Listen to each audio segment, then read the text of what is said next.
she's going to have her own introduction, so I'm just going to leave it to Angela Roell. All right, so for the next section, the thing that you are going to need is this, okay? You may want to stick around near your the partner, because if they came up with some solutions you want to use, you might want to check in with them during our times to work on this. But for the most part, what you are going to be working on over the next hour is an apiary action plan. So this is a design that I did with my students. So I teach a couple of classes at the University of Massachusetts, and a big part of our class, we spend a lot of time learning about biology and social systems inside of the apiary, and then we spend a big chunk of time figuring out what we want our apiary to look like, and for those of us who are working with bees already, how we're going to expand our apiary. So this is called an apiary action plan, and it is centered around something that is, oh, there's some festooning, so cute. Okay, it's centered around something that's called a holistic goal, which is actually derived from Holistic Management International. Holistic Management International is an organization that does a lot of pasture planning for people that do ranching or intensive pasture management, so that they can figure out what their goals are and how they're going to achieve those goals. So a holistic goal is a goal-setting framework. You use a few different qualities for this. You use what you want your quality of life to be, what your values are, and what your vision is. And you take those things into consideration in order to set goals that lead to being able to plan and take action inside of your apiary, okay?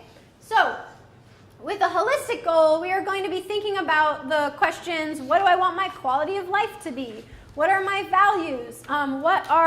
What's my big vision for my apiary? And we're going to be drawing down from this activity that we just completed around thinking about problems and designing solutions, okay? So you had an opportunity to warm yourself up for this by talking to somebody else about some of the challenges in your apiary, and now you are going to start thinking about what your goals are and really digging into writing about those and setting up a plan for this next management year. So, what does that look like? So the first step, we're going to set a goal for our apiary, and then we are going to think about how to start or expand an apiary based on that goal.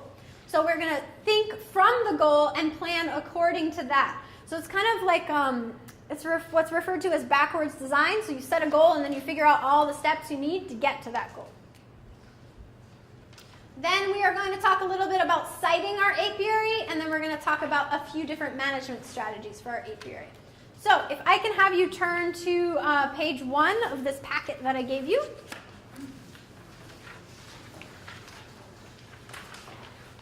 On this whole page, you are just going to be writing the holistic goal. So there are several questions, and you are going to write what you want, how you're going to get there. Question 3 is a little bit woo-woo. So what is the being state that you wish to bring to this project? I live in Western Mass. What do you want from me? Okay, so that's the being state means, like, what is the energy that you're trying to bring to this project? As much as we can call that quote-unquote woo-woo, I think it's important, regardless of how deeply rooted I am in the science and biology of beekeeping, this is a relationship with another creature that exists in this world, okay? And so the state and the energy that you bring to that apiary, that's going to be your ongoing relationship with those creatures for the rest of the time that they are alive, okay? So if you go in there and you're slamming frames around and you're tossing boxes, guess what? Next time you go back, you're probably going to get stung in the nose. Why? Because you're messing with somebody and you're not bringing a being state that is caring and authentic and observant, okay? So this goes back to that mindfulness piece. What is the energy you're going to try to bring to your apiary so that you can get the results you want out of your apiary, okay? Then you're going to think about what you need for the project and what you want to get out of it, so your needs versus your yields. And then the impact that you want your apiary to have on your family, your community, the world, however big or small you want to think about this. Do a little bit of writing about that. And then finally, what are your allies and resources? So we've been talking about how we are going to think about beekeeping as a more communal activity. So how are we going to do that? Who are the people in this room that can help you out? Do you have a mentor in this room? Are there people in this room that are willing to work collectively to create a better, more vibrant, county-wide apiary action plan? And how are you going to get in touch with them or build relationships with them that are authentic and come from a place where you're actually trying to work together and not just talking at each other about different types of bees, right? So we're going to take about 10 minutes and just write a little bit of what we have here, and then I am going to ask some people to share out. And if you don't volunteer, I'm just going to call on you.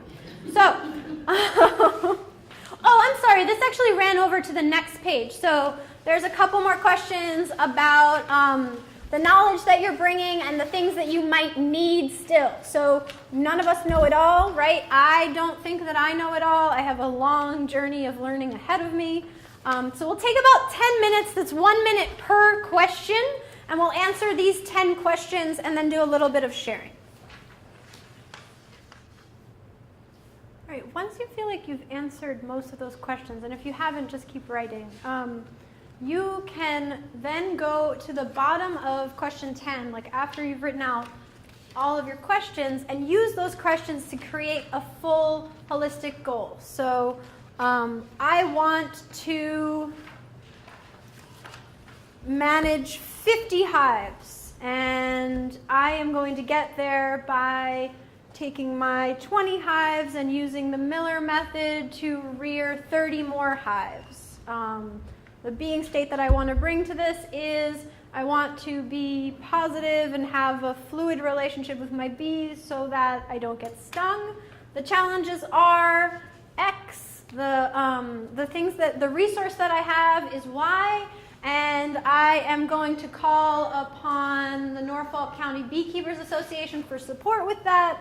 And some things I still need to learn are bee math, right? So that would be a succinct example of what my holistic goal would look like. So go back through your questions and your answers and see if you can come up with a very short or as brief as possible paragraph of what you want to achieve and why you want to achieve it and what the resources you have are, what the challenges that you might come up against are, and what the knowledge base that you both have and might need is, okay? And try to encapsulate that in a paragraph at the bottom of the second page. All right. Does anyone want to share with us what their goal is that they wrote out at the bottom of the second page? Or do we need a little bit more time? All right, I'm going to give us about 2 more minutes to finish up that writing at the bottom of the second page, and then we'll do a share out. All right, how are we doing? All right, somebody tell me what your goal is for this upcoming apiary year. Don't make me call on you. All right, go for it, Jan. You know, I didn't realize this until I went through all your questions. And my goal is to be a joyful beekeeper. And as I went through your questions, I realized Nice. that's what I want. I like it. Cool. Other goals? Yeah. To raise a healthy hive that is well managed and prosperous. Raise a healthy hive that's well managed and prosperous. Cool. You want to go? I would like to be a shepherd who helps my 2 hives of bees to thrive in my backyard. Ooh, bee shepherd. That's a new one. I like that. I like it.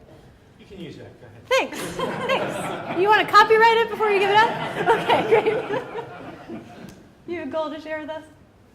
Be an influence on and share with my grandson, who got me into this mess, and to enjoy a hobby with him that he should never forget. Nice. I like that. Well, you said you've been doing this for 30 years, though. Yeah. He got you into this 30 years ago? No. Oh, he He's just got brand you new. back into it. Yeah. Okay. He's brand new. All right. And I just can't get over how much it's changed. Yeah. Mm. Yeah. Mm. Yeah. think there's a lot of fear in this, in taking care of bees, because there's so many things that we're concerned about. I kind of like what you said, by getting in there and sort of doing it without everybody telling you what to do, which there's so many people telling us what to do, I think might eliminate some of the fear. Just sort of Yeah, get in there. that's a really good point, because we bring that fear just innately because we're humans dealing with stinging insects, right? But if we're sort of able to destigmatize that and really have this reciprocal relationship with our bees, we're removing that and sort of backtracking from. But also the fear of what's going to happen to them. I mean, the mites, the this, the that. Yeah, There's so yeah. many- There's a lot stacked against you working in that. Do you want to share? Sure. I'd like to find a way to balance the pesticides, herbicides, fungicide necessity in our environment with some healthy beekeeping practices. Mm-hmm. I take my bees up to a peach farm, and I know that that's not particularly healthy for them, but I also know that it's very healthy for the peaches. Mm-hmm. And so I want to, and I also know that I have had my hive swarm on the farm once, and I don't want that to happen again. Mm-hmm.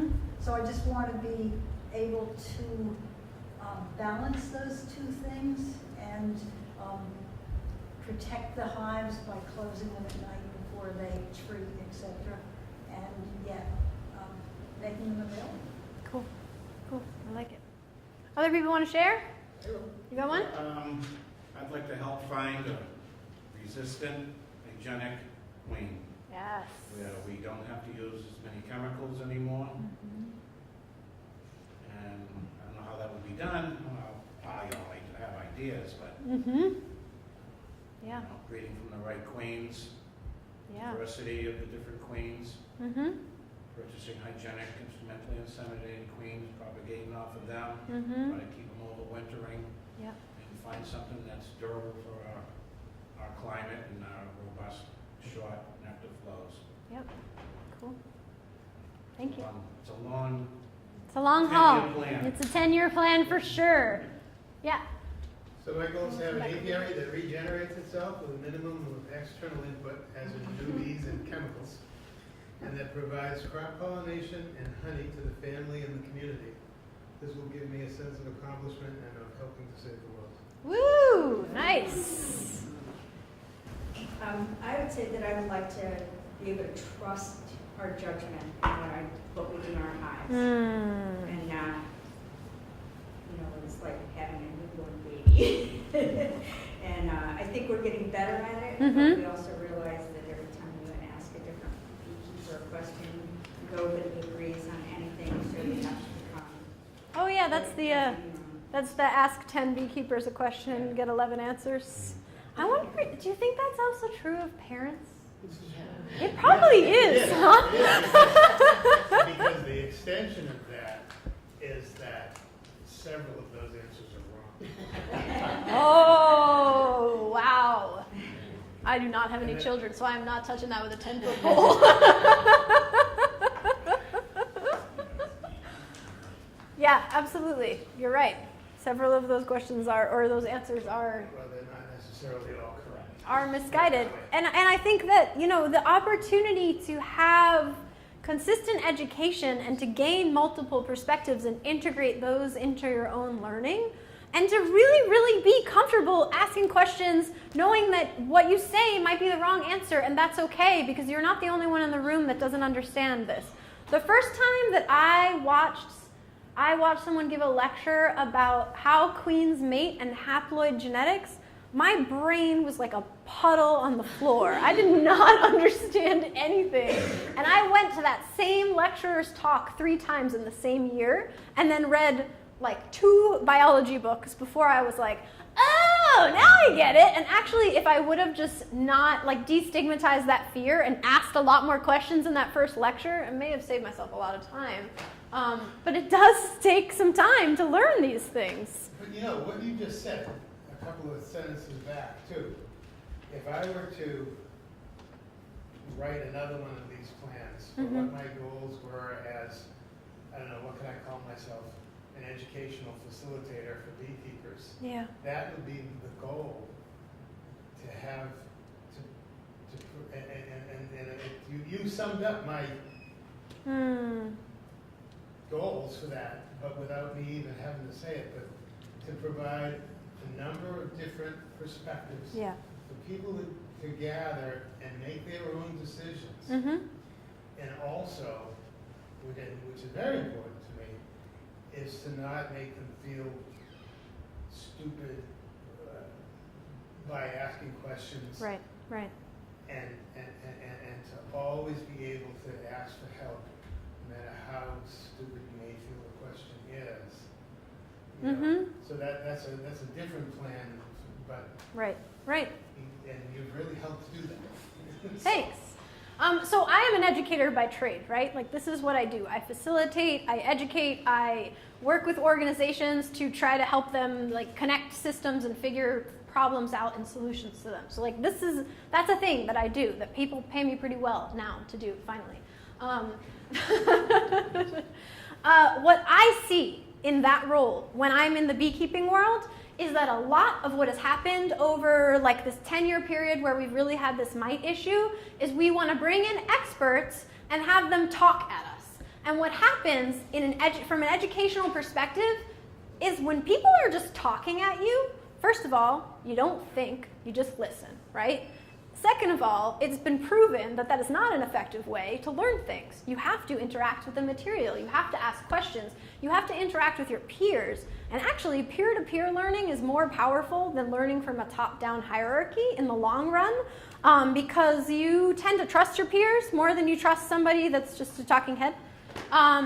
So it's important to have multiple perspectives and then also to continue to have these conversations, which is why I'm such an advocate for the idea of us working cooperatively, right? Because we may think we understood something, but then having a conversation with a group of peers will get 2 or 3 other perspectives on the same information, and that can help shift around in our brains how we thought we understood it and how it actually is.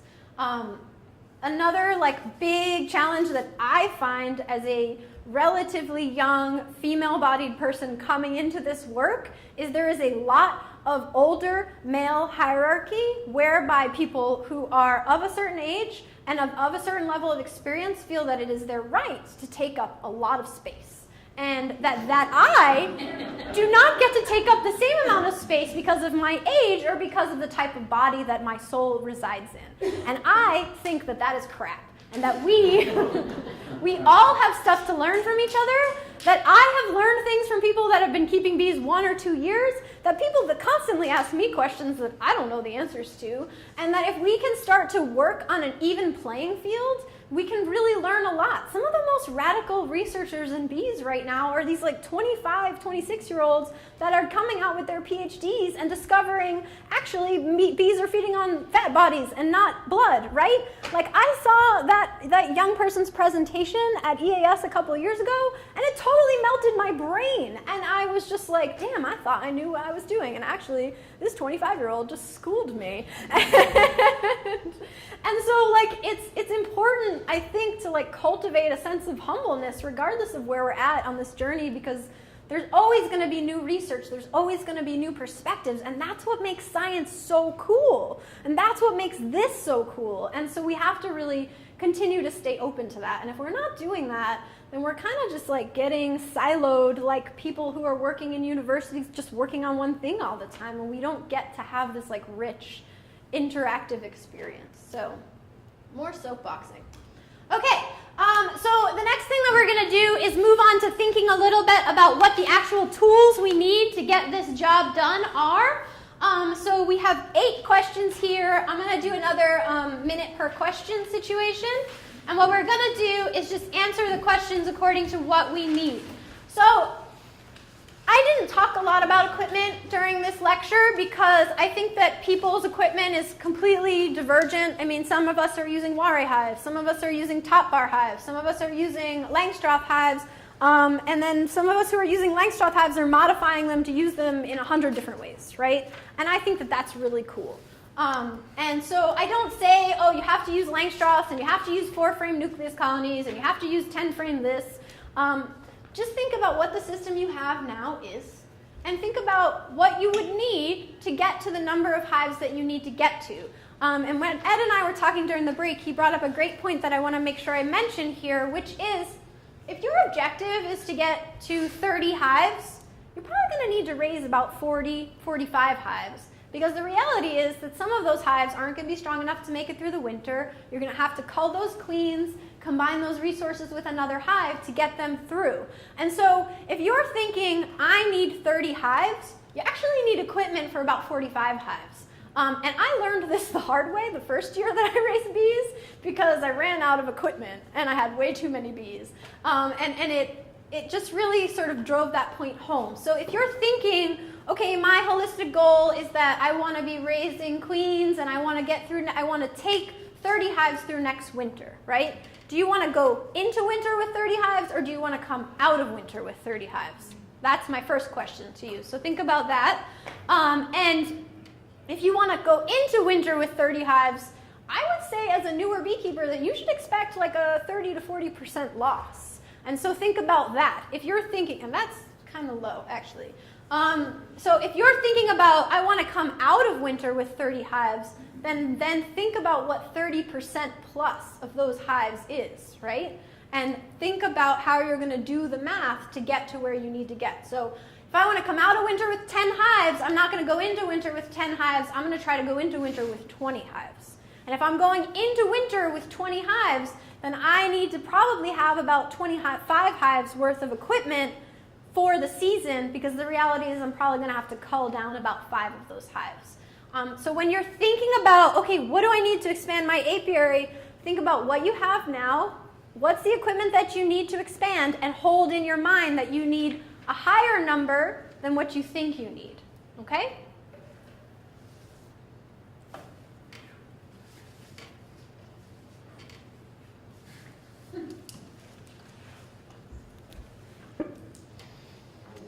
All right, folks, so we are going to stop there with step 2, and for the sake of time, we are going to move on to step 3. So in this one, we're going to think about siting apiaries. Obviously, these 3 markers, having full sun in your apiary, good drainage, and hive stands that you can work with is really important. So those are things to hold in your mind if you are just getting started. But if you are thinking about expansion, what I want you to focus in on with this particular writing is where are there locations within a 2-mile radius of the yards you already have? And how can you expand to those? When I am trying to look for a new place to keep my hives, I want it to be within a 2-mile radius of where I am for the sake of saturating that mating yard. But then I also want to think about things like what else is in a 2-mile radius of that, right? So if I find a yard that is close to my home yard and it looks like it has good drainage and full sun and I can set up a nice yard there without hitting too many rocks in the soil, then the next thing I'm going to do is from that location, I'm going to get onto Google Maps and I'm going to look at what's around, and I'm going to make sure that there's not, a cornfield right across the way or a commercial farmer who's growing just squash right down the street, because I don't want my bees to be interfacing with chemicals and bringing them back to the hive. And I want to try to eliminate the opportunity for that to happen. So I'm thinking about that, and I am often in my car driving around during the foraging part of the season and looking at what forage is available in that area as well. So I'm looking for the black locust that's in that area. I'm looking for the linden that's in that area. I'm looking for the goldenrod, and I'm looking for the knotweed. I have the luxury of, I have a really good sense of what's going on in my ecosystem where I am now. But I don't know that we all have that luxury because we have sort of, we have a more encapsulated or tighter system here. You might not know what's going on in someone's backyard. The other thing I think is important for siting apiaries to talk about is this thing that somebody brought this up before, talking about to your neighbors and the people that are in your area about what they're using to treat their lawns or to treat their shrubs, etc. One of the challenges that I think is a bigger problem than like quote-unquote commercial or conventional farmers is actually people who are using lawn treatments, because we as Americans have this, if 1 cup is good, 3 cups is better mentality, and when we're working with that mentality, we're seeing people put a lot more chemical applications on their lawns or in their gardens.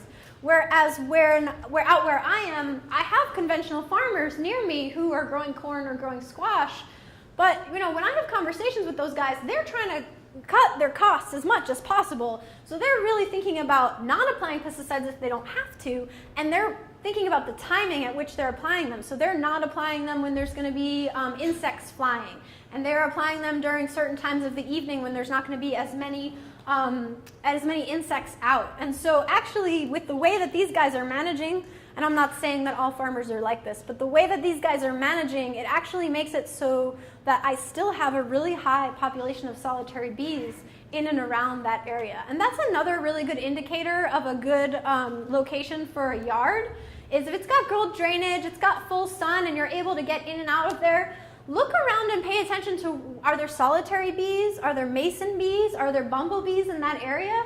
Chances are, if you see signs of other pollinators that are active in that area, that's going to be a good place to site a yard. If you see no birds or no insects in an area, that's a red flag that someone around here is doing something weird with their lawn. So in this section, you're just going to do a little bit of writing. It's a little bit shorter, so I'm just going to do 5 minutes for this section about either setting up a new yard or siting a yard for expansion, right? So if you already have a yard and you're thinking about adding a second yard, what does that look like for you? Or do you need to just start from scratch? And what does that look like for you?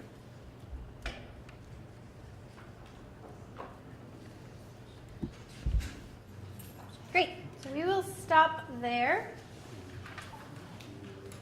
And there's nothing really preventing you from continuing this if you don't get to finish something up later on. Yeah? 2 quick questions. Yeah.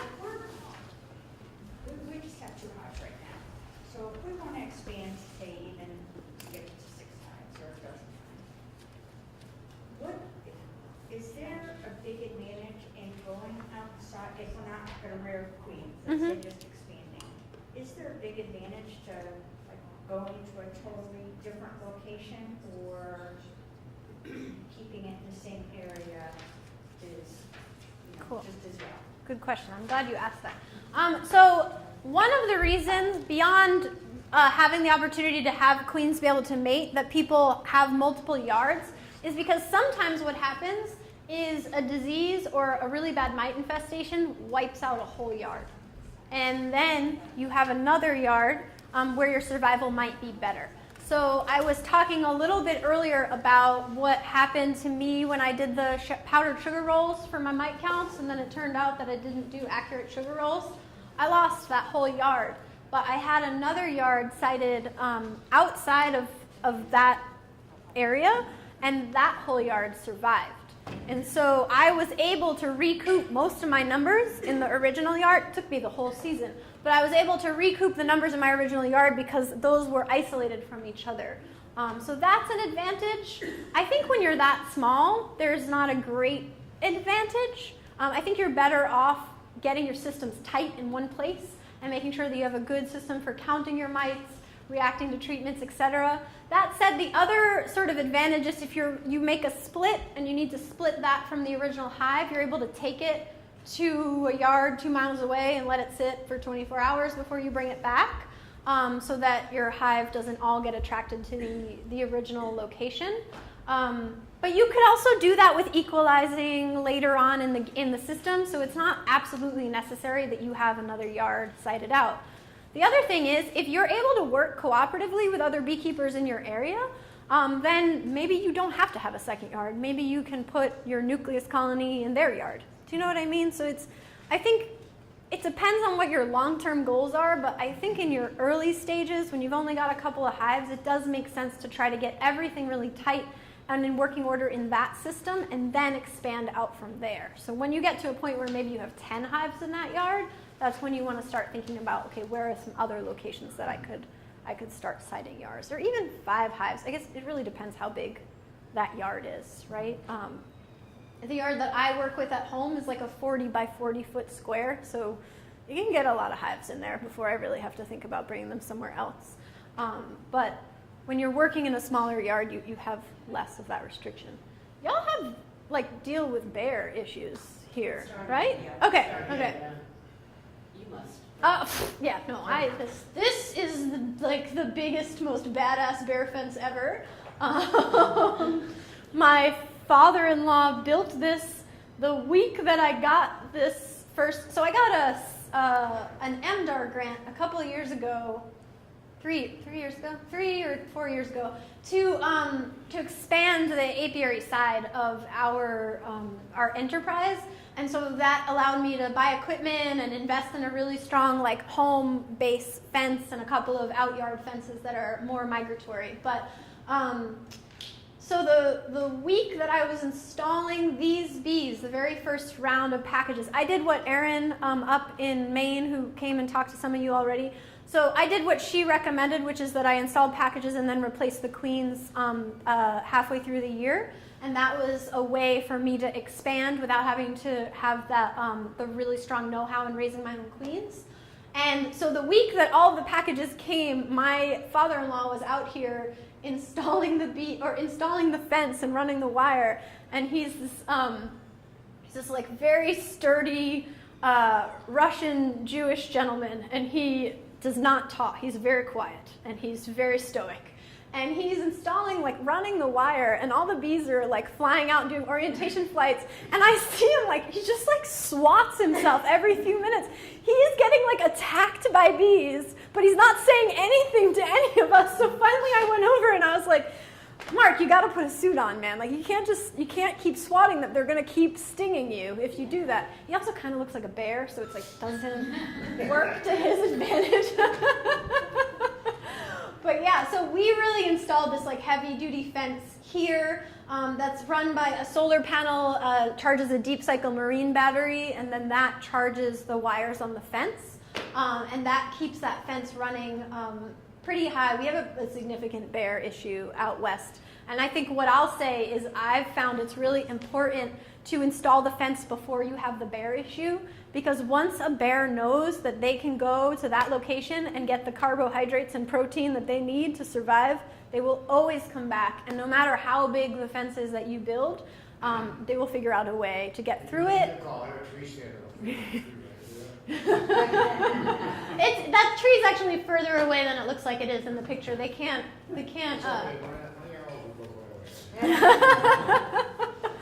Yeah, so that was a big takeaway for me, is making sure whatever you're going to expand to, you install your fence before you have a bear issue. Because if you try to mitigate the bear issue after the fact, you're going to have an issue. I also have a huge dog. He's a German Shepherd Doberman, and anytime I see a bear in the neighborhood, I let him out and he like heel taws bears and just will chase them for miles and miles and then come home when he's done. I don't know if it's good, but he's kind of dopey and whatever, he makes him happy, so. Don't tell MDAR I said that, okay? Don't, they'll be mad at me. Yeah, so let's move on to step 4. We only have a few minutes left, and I want to make sure we have some time for open discussion. So in step 4, we're going to just think and talk about our management strategies, and there are about 8 questions. And then there is calendars for May, June, July, August, September, October, November, December. So I don't know that we'll get through all of this in the time that we have, but what I'd like you to do is go back to working with the partner you were working with and talk through what some of your management strategies might be for each of these months. So what we'll do is we'll take about 5 minutes to answer the questions on page 1. And then I'm going to call time, and we're going to take another 5 minutes to just talk and sketch with our partner what we're going to need to do at each stage of our management strategies. Okay? And I don't think we're going to get through this whole section, but I do want to leave some time for us to have a conversation at the end.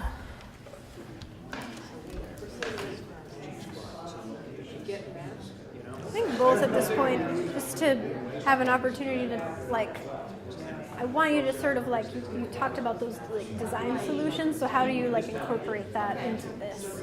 And then I put the calendars in just to get people into that planning brain. Okay, folks, so we're going to stop there. I know we probably haven't been able to get really deep into that strategizing, but I want to just get through a couple things before we leave each other. Still here? Hi, everybody! Okay, so, no, that's the video. Okay, so just a quick thing about the calendars before we leave each other. What I left you in the back here are calendars, okay? So like the printouts of every month through the end of this year. What I encourage you to do is for your homework is to go through this part of your planning booklet that you just did with me today and see where you can plug those into your calendar. And it's not ironclad. You know, you might say that you're going to inspect on the 5th and the 12th and the 19th, and then it might snow on the 5th. That would be terrible, but let's be real. But you know what I mean. Like, you may have a really strong idea of what you want to do, and the weather may dictate that. When you're trying to rear queens, as I said, once you start the queen rearing process, you don't get to have the weather dictate it. If it's raining, you still have to do a thing. Pop-up tents then become a really effective thing to use, and also wearing a lot of equipment because you're going to probably get stung because no one likes when you take the roof off their house when it's raining outside. But trying to think about and plan strategically what are the moments in time that you, sorry about that, that you have to get into your hives and do inspections. So May is one of those months. It's going to be really cranking. We're going to have nectar coming in. We're going to have pollen coming in. This is the time of year that if you're going to try to rear some queens, you may want to get prepared for that and see what that looks like. June, out by us, it could actually be more like late May for you guys, is one of the biggest nectar collecting months. Everything is in bloom. We see a lot of swarms happening. So May and June, those are times where if you're not rearing queens, you're going to be doing a lot of intentional swarm management to make sure your hives have enough room to grow, to make splits if necessary, and maybe purchase in the type of queen that you'd like to try. Maybe you have carniolans and you want to try a buckfast. Maybe Ed is doing really well in his apiary and he's willing to trade you one type of queen for another. So those are the times of year that you really have to be paying attention to those things and thinking about who in my beekeeping ecosystem may be able to trade with me if I'm doing really well or help me out if I end up needing a queen. So you have those people on call if you need them and you're not trying to scramble to react to something that's going on. Underneath the calendars that I gave you, I also put inspection notes. And I also recommend, if you didn't already grab one of those note-taking books, you can grab one. And if you want to grab a second one, you can take one of those. There's plenty of them printed up here. Or figure out a management or note-taking strategy that is going to work for you and implement it. One of the things that I do when I do take my notes is I try to summarize them by month. And because I am pretty techie, I actually do that in my Google Calendar so that I can go back and look at what I was doing last year at this time and make a plan for what I'm going to do this year at this time. I still haven't done that for this year, but I am hoping to get to it in the next week. Yeah, and that's been really helpful for me, not only in tracking my management, but also in tracking the flows, the nectar flows that are happening in my area from one year to another. When I was first starting out beekeeping, it was in Boston, and I was working with Jean-Claude Barut, who had a small apiary at Natick Farm. And what he started doing, and he had like 5 to 7 years of records of, is a spreadsheet of different nectar flows for Boston.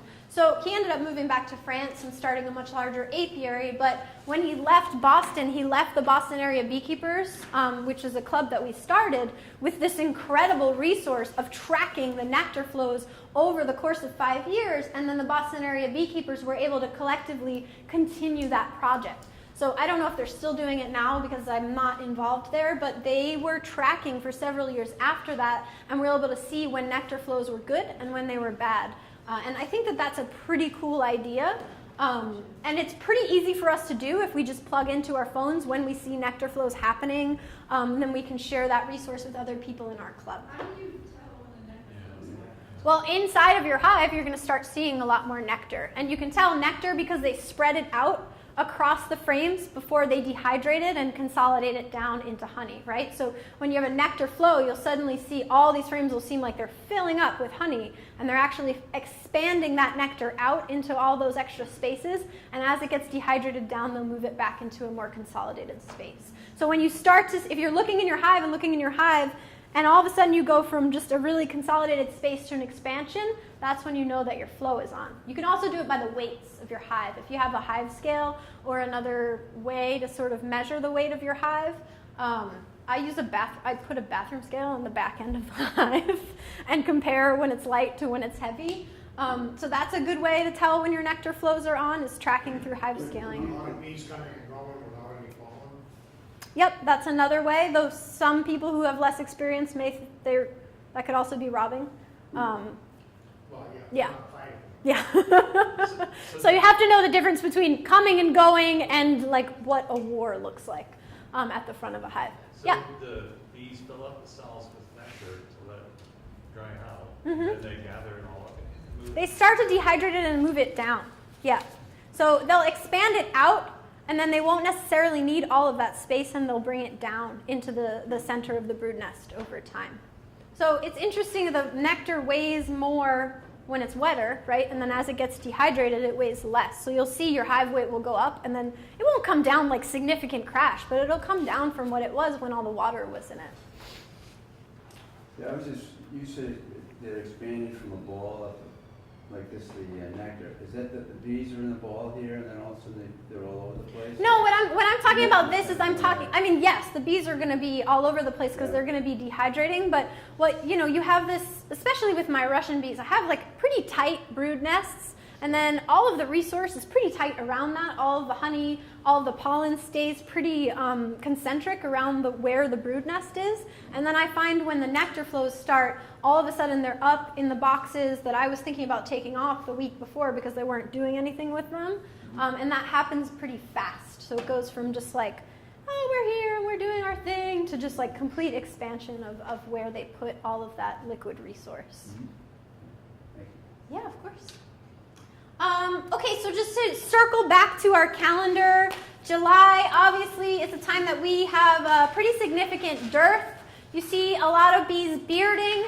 I really like when I'm using a calendar to circle back to what I did in May and June and July, because I'm generally not doing as many hive inspections.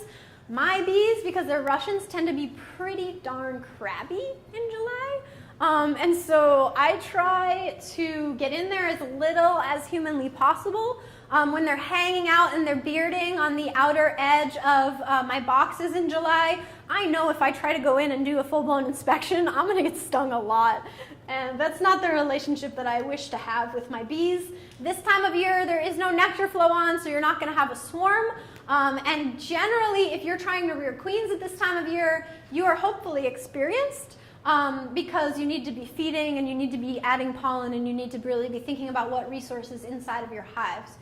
So just a note to say, if you do want to try some of your own queen rearing practices through splitting and increase or through the Miller method, you really want to do those things in May and June and have them at the very least be wrapping in July. So maybe you still have your queens flying out to mate in July, but you're not going to be trying to raise new queens starting July 4th. Okay, and then I also do a round of queen rearing in August. It's a little bit iffy every year, but I try to give it a shot in case I need to requeen or emergency requeen one of my hives. But generally, August is when I'm wrapping up.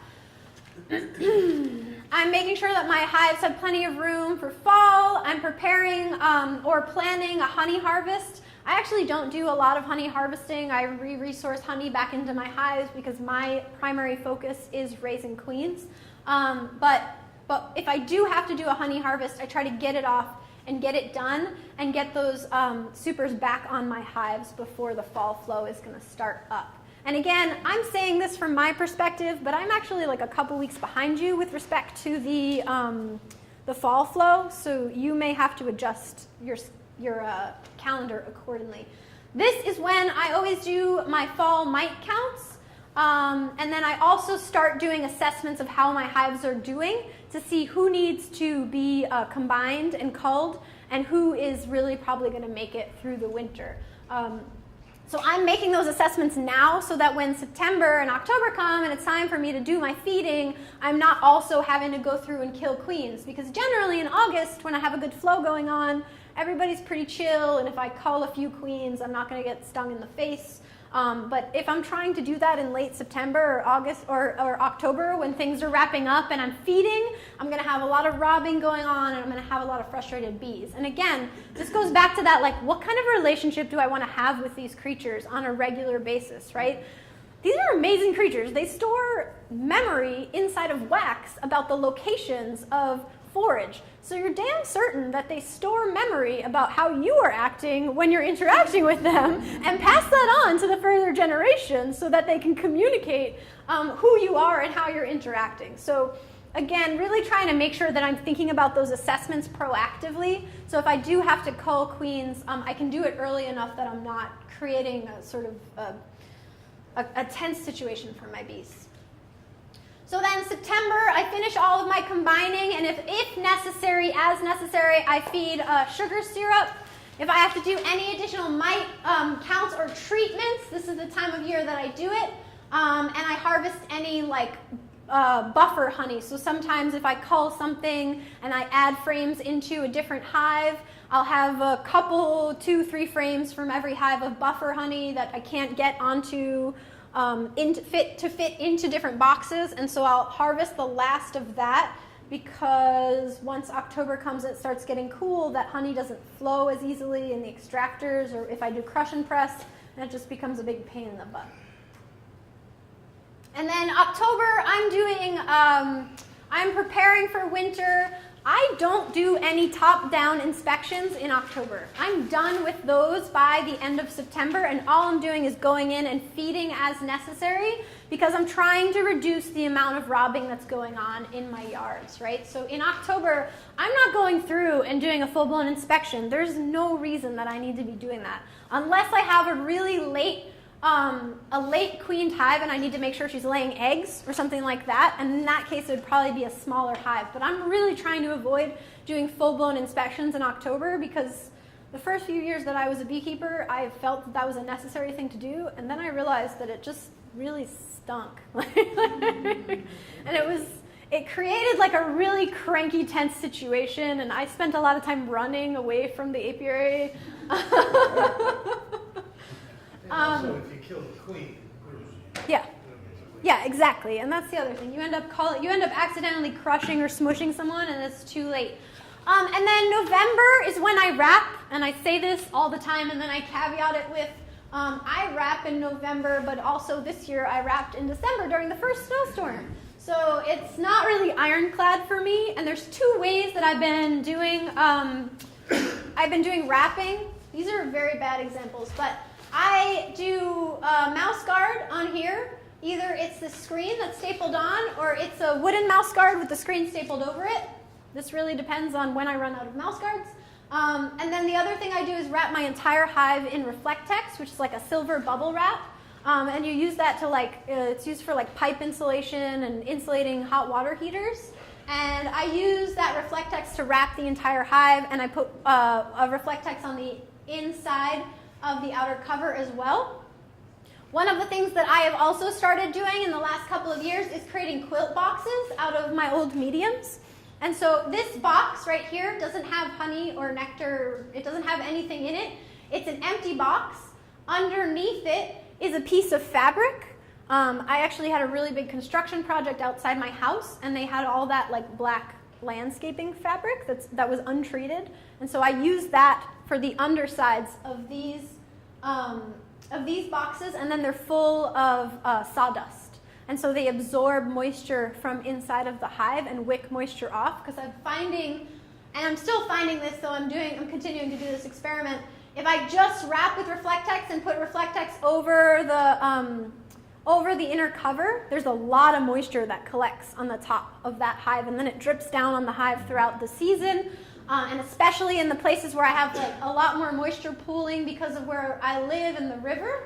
And I'm finding that this is actually a better way. But a new solution I realize I have to figure out for this year is that I have been wrapping the whole hive, and then when I need to feed, I have to unwrap the hive and rewrap the hive, and that's dumb, right? So I think what I'm going to do this year is build some shims and not wrap around my my entire quilt board, essentially, so that I'm able to open up underneath the quilt board, feed, and close back up. I don't know what that's going to do for my insulation, but it was really a bummer to lose some of these hives when probably I could have fed them and they would have made it through this last part of winter. But I couldn't get into them to feed them. All right. So, how are we doing? Yeah? I wanted to take a quick minute to just do a quick sort of reflection on what we've learned today and what we want, where we want to go from here. What I would love to see happen is that people are able to take their action plans and actually implement those in their apiaries, and then that you could potentially leave here with some kind of what I like to call in the organizing world an accountability partner, right? So we've talked a lot about how are we going to move towards more collective beekeeping and what does that look like for us. And that's great, and it's awesome to talk about those things and ask people to take action, but I find it's really challenging to get people to sustain that action once they leave this room. So what I would love to see is just everyone take we'll take 2 minutes, find a partner, it can be the same partner you've been working with, and talk about, one takeaway that you took from today and one new thing that you're going to implement in your yard because of that takeaway, okay? And what I want you to do is be thinking about how you can help hold each other accountable when you're thinking about those things.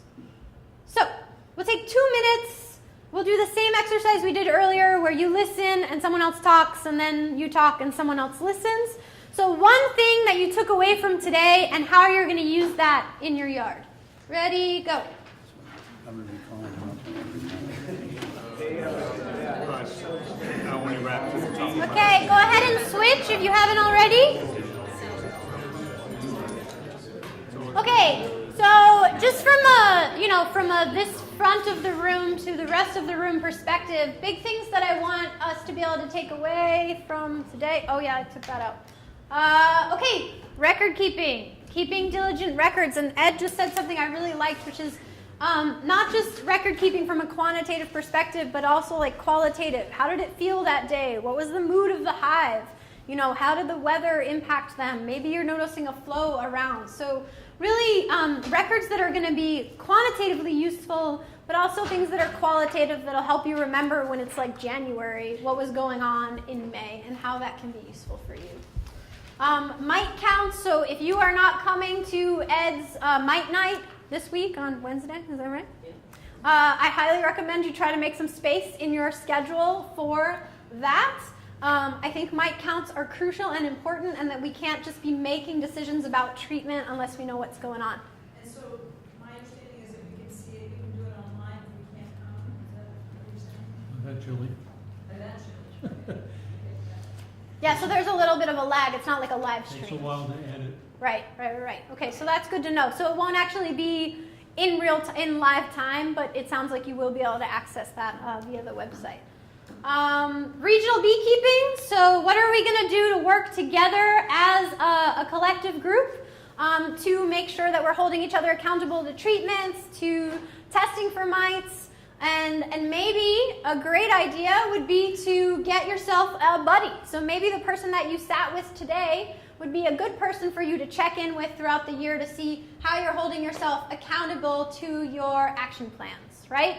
You did your plans today, you had that person witness you. It's a great opportunity to make a new bee buddy, to say, hey, can I check in with you in May, once in June, once in July, once in August, and just see how it's going, what's working and not working, because then you, as the beekeepers in this club, can take that information back to your president and say, look, this was really effective, but I don't feel like we had enough information about this, and I think for next year's education, I really need a hands-on mite counting demo, right? Or I really need a grafting demonstration. So figuring out what you need and being able to advocate for yourself as a learner is one of the reasons you do this, and the other reason is that you are helping the bees and helping the greater ecosystem of beekeepers in Norfolk County. So that's my soapbox. Here's a poem I wrote about bees. Oh, that's really fun. Cool. Thank you all so much. This was great. I appreciate your willingness to dive into some of the design elements of this. I know it's not like a typical beekeeping workshop, but I think it's really important that we start thinking of ourselves as the people who are responsible for the action plans. And that's why I'm really trying to push our comfort zones as beekeepers. So thanks again for your willingness, and have a great Saturday. So, one thing I would say to everybody is that the only, it's not something that I not regret or whatever, but I mean, I understand why. Hey, Ed's talking! I understand why when people like Angela, Aaron do these things, they like to limit the size of the class because, as you see, Angela walked around, she, had close relationship with all of us, and you can't do that with a very large room full of people. And so I respect their wanting to limit the size. I thought there were going to be more people. I don't know where they all are, but I want to tell them that it was their loss because they really missed a lot. But what I want to ask you all to ask you people to do is being the people who, because you responded quickly and got in here, and you were lucky enough to take advantage of this, to spread some of what you learned to other people in the club, and not thumb your nose at them because they missed this opportunity, but share this opportunity. Seriously, share this opportunity with them. As far as some of the things you learned about record keeping and so forth, or maybe partner up with somebody else who didn't get the chance to do this, and because we all, talking about this community thing, is that as beekeepers, as stewards of these wonderful creatures that we love so much, we owe it to them to spread what we know to the other beekeepers too. And in the end, we'll all help each other. Okay?